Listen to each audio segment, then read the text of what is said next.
Nesse vídeo aqui vamos acompanhar um canal chamado Trackstar, leva artistas para reconhecer algumas músicas. E esse episódio aqui é com o vocalista do Smashing Pumpkins, Billy Corgan. Vamos ver aqui, que é bem legal. Owner and wrestling impresario. How we doing today? I'm grumpy. I like that attitude coming into the game. What kind of music do you listen to? Mostly old country. Really? And a lot of jazz. What kind of music do you want to focus on? Should we just do a wide range? Should we do Well, you know, I know your game, and I'm like, is he going to embarrass me with a bunch of obscure indie shit that I don't know? Throw them on. Let's find out. All right, let's try this. Yeah, Kiss, shout it out loud. That's what, 76? Why Kiss? Well, I had the poster on the wall before I even ever heard the band, which was kind of weird. Somebody gave us a poster. It was this famous poster. Kiss did this like 1776-ish poster. Peter Criss had like a bloody headband. So then I eventually started like, I got to check this band out. And I kind of got it right away. And I always had a soft spot for them, and then getting to know them through the years and interviewing them even. As a wrestling impresario, there's a lot to be learned as well. There's a connection, I think, between what they're doing aesthetically and their performances and professional wrestling now. You could argue that some of the most successful rock bands of all time, and certainly the most successful fight promotion in the world, UFC, they borrowed heavily from wrestling and how it promoted it. Wrestling has a much bigger imprint on American culture than American culture wants to. Of the United States. What are they going to have? Is Hitler, essentially. The current president versus Vince McMahon in the main event at Ford Field in Detroit. I was actually there, and I watched our current president throw the weakest clothesline I think I've ever seen in my life. Yeah, 1 for 1. A good start. That's the Cars. Tell me about the Cars. One of the great underrated bands of all time. Yeah, I like that. Rick Ocasek blew my mind. With Rick in the late 90s, I produced one of his solo records. And then when I was doing my deep dive in the Cars, before I was going to work with Rick, I didn't realize he'd written all the songs. My opening line to Rick, from a music point of view, was, "You motherfucker, you wrote all those songs?" He was like, "Yeah." It was so perfect. Rick was a total alpha, by the way. You couldn't really tell it by his sort of demeanor, but behind the scenes, he was a total. Cars, great American bands. I mean, what he was influenced by, everything from Suicide to Andy Warhol to Vargas, you know, this kind of 80s deco version of the world. He was amazing. A one-take singer in the studio. What a talented guy. You produced for Rick. Yeah, I produced. Such a talented musician. And the other thing about Rick that people might not realize is he had success kind of later in life. His success with the Cars didn't come till he was like about 30, which is pretty late in the game for most people. 2 for 2. Oh, good. Okay. Is this John Lennon doing David Bowie, or is it David Bowie pretending to do John Lennon? John Lennon. Yeah, Mind Games. I really like this period of Lennon's writing. You know, I know Sean Lennon a little bit, and he's been sort of overseeing all the recent Lennon reissues, doing an amazing job remixing a lot of the material. So I kind of went back and did a deep dive in Lennon's solo career. And it's amazing how many key songs he wrote, even as a solo artist. It's pretty mind-boggling. He was the real deal on every level. Were you a big Beatles fan growing up? I always say Beatles is the greatest band of all time. I don't think anyone will ever beat them. And what's unfair is the Beatles were the perfect band at the perfect time. It's that combination of cultural influence. And that obviously so much happened with the Beatles in 7 years. Lennon, to me, is the perfect auteur in that he had successes on auteur. So for the art class, and here we are in Indie Central, you know, where twirly mustaches run rampant. The art scene is always like, we don't care about success. And of course, successful people get really grumpy about not being considered artists. Yeah. Lennon spoils all that because you could be the ultimate artist and the ultimate commercial salesperson. And so I always use Lennon as a sort of guiding light for me in that you can write those songs that change the world along with that. Same time, similar to world where it's pop is cool, but it's also artistic. They were obsessed with Motown. They were obsessed with early rock and roll records. They wanted hooks in their songs, and then they were like, okay, let's also be artists. Well, also McCartney also grew up listening to show tunes. Yeah, and there's a lot more show tunes in the Beatles than people would maybe transparently realize. They wanted to be Rodgers and Hart at one point. Yeah, you know, the difficulty in talking about anything Beatles at this point is so overexplored. It's like it's almost impossible to have any kind of fresh take. There's a great book that is recent, like John and Paul, and it's about their partnership. And it goes into the process of all the songs. Because how often do you have a songwriting partnership where they're both, almost every single song they wrote together? There's very few that it was like one of them did it and then the other one. Yeah, but even later, didn't McCartney kind of try to change it and get it changed so that his songs would be McCartney, Lennon? And so I don't know. Great partnership, though. Let's keep going. Oh, it's easy. All the young dudes. Mott the Hoople, obviously. You mentioned Bowie. Well, I performed the song on stage with Bowie at his 50th birthday. young dudes. Carry the news through the news. Carry the news. And I did ask David, why did you choose me to sing All the Young Dudes with you? He goes, well, you know, there's that line, Billy's got stars on his face, and I thought of you. I was like, wow, what a compliment. How was that experience? I was amazing. The Pumpkins were on tour on the west coast of America, I think Seattle or Vancouver, something like that. And in order to do the show, I had to get on a plane, come all the way to play Madison Square Garden, do the show, and literally get on a plane and go back and play the next night. So it was a big logistical nightmare. So I get there and I'm all fried and, you know, tour weary, and it's sound check. And, you know, there's all these great artists, Frank Black, Robert Smith, Lou Reed, you know, star-studded cast, and I was very honored to be involved. And so it's my turn for sound check. There was kind of the Eagle ramp out in the middle of Madison Square Garden, and I'm supposed to go out there with David and play All the Young Dudes, and I think Gene Genie. And when I got out there, and I knew David a little bit personally, so I was kind of weird, and I didn't want to say anything because it was his big day, but like he's over there, and I'm like back here. And I thought, well, that's kind of weird. That's kind of an ego-y thing to kind of put me behind him. Right? I kept that to myself for like 30 years. Never said anything about it. Never said anything to David about it afterwards. I just kind of just thought, okay, it's just one of those things. He's David Bowie. Okay, fine. I saw the footage recently and I realized, oh my God, the reason I was back is because he was far shorter than me. So they wanted us to look the same height on camera. And recently I was talking to somebody in Bowie's world, and before I could even get the sentence on my mouth, it goes, oh, totally had to do with the height thing. So I just sort of removed this stain on my heart that I've been sort of dissed by David by being pushed back on stage. An next early to Charlie Chaplin directing trick. The other amazing thing, if you don't mind me elaborating, because it was such a beautiful moment, my spot was about 2 hours into the show, and he's totally lathered up. You know, he's sweating.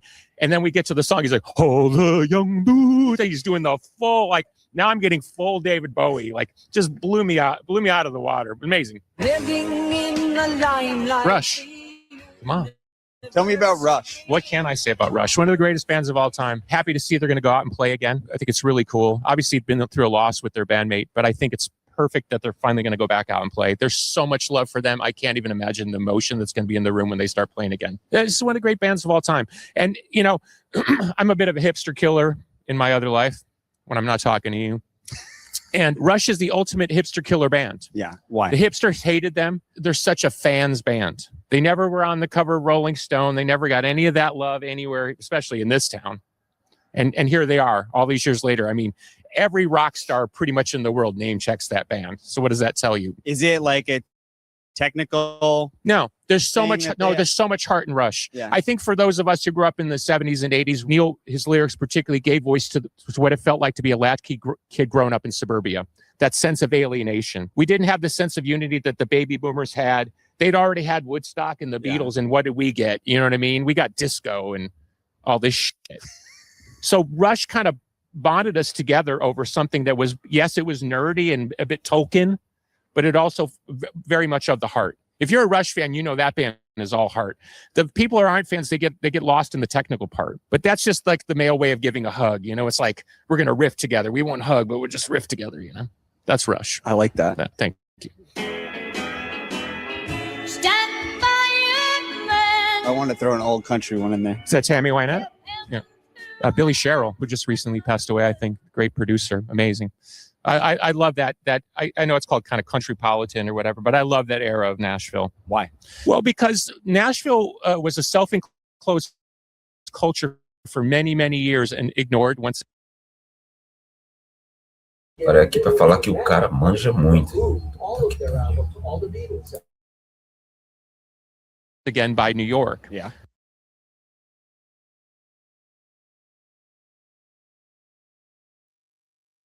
But in the late 60s, because of some of the success of the great artists, the Johnny Cashes and the George and Tammys and Buck Owens, American culture had to start integrating country culture into Ed Sullivan and stuff because they couldn't avoid it anymore. They're gonna put me in the movies. They're gonna make a big star out of me. And country, because it was so built on capitalism, of course, immediately rushed to the other side of the room, abandoned all their raw-hewn principles, and got very glossy.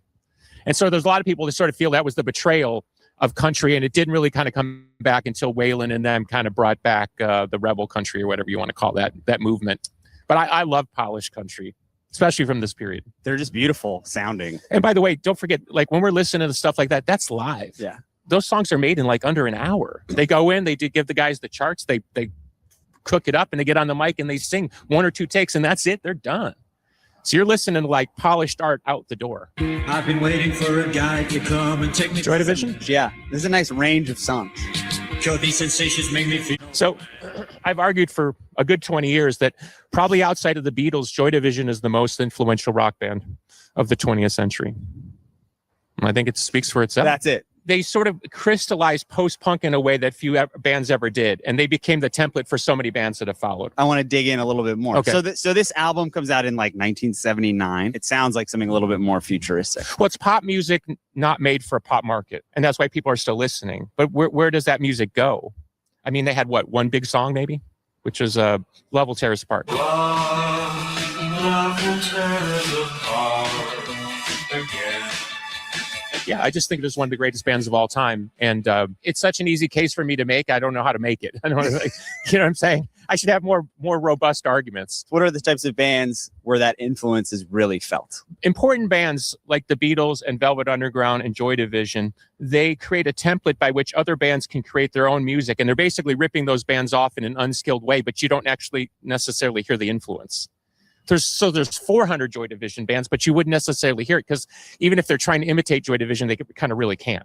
Yeah. So that's where it gets weird about those types of things. You can hear Beatles influences in people, but you can't necessarily hear Joy Division influences. I hear it in the way they sort of produce their records. I think it's like that post-pop minimalism thing that was very big in Chicago, and it never leaves here. I mean, they can never get over it here. It's like a religion over here. Following the footsteps of a red gold, don't see your intro. Susan and the Banshees. Spellbound.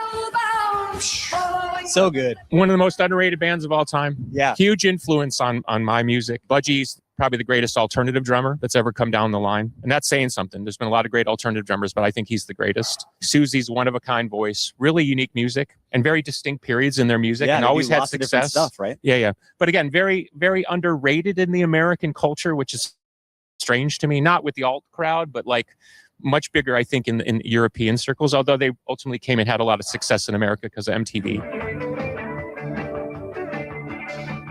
Been thinking how today the string checking urban swing. Yeah, I mean, if you've never listened to Susan the Banshees, I think that's like you're missing out on something. She just wanted to be part of the scene, didn't just taught herself everything. And Well, she's truly one of those DIY people. Yeah. She was part of the early punk movement. There's that famous video of her on TV with like the Sex Pistols when she's like 18. Are you worried or are you just enjoying yourself?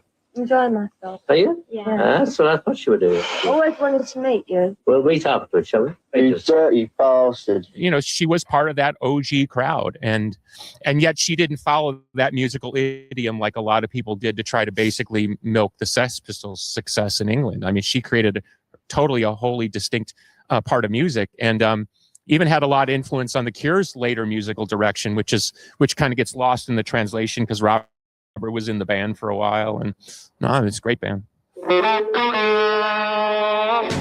Zeppelin? No. Jeff Beck? yes. Well, tell me about Led Zeppelin. I'm a hardcore fan. Like, I have the weird test pressings and all that type of stuff. You know, I'm one of those weirdos. But what I say about Zeppelin is, as a musician, it's unfair. They're so good, it's unfair. Like, how does he sing like that? You know what I mean? Jimmy Page originally wanted Steve Marriott, who was the ultimate singer. So he got basically a guy doing Steve Marriott almost better than Steve Marriott, who becomes Robert Plant. And the rest is history. If anybody's ever heard the early version of Whole Lotta Love that Led Zeppelin ripped off from Small Faces, that's where you got to go down that rabbit hole. Hey woman, you need cooling. You need cooling. Baby, I'm not fooling. But nothing about Jeff Beck. We just skip Tell over me about Jeff Beck. Amazing. You know, when I was a kid, my father was a very skilled guitar player, but he was very snotty about guitar players. Yeah. He was always dismissive of Clapton, and he thought Jeff Beck was the real deal. And I said in an interview, so it became a influential. Vou deixar o link do canal Trackstar na descrição aí, que o canal é muito bom para quem quiser acompanhar, beleza? É isso aí.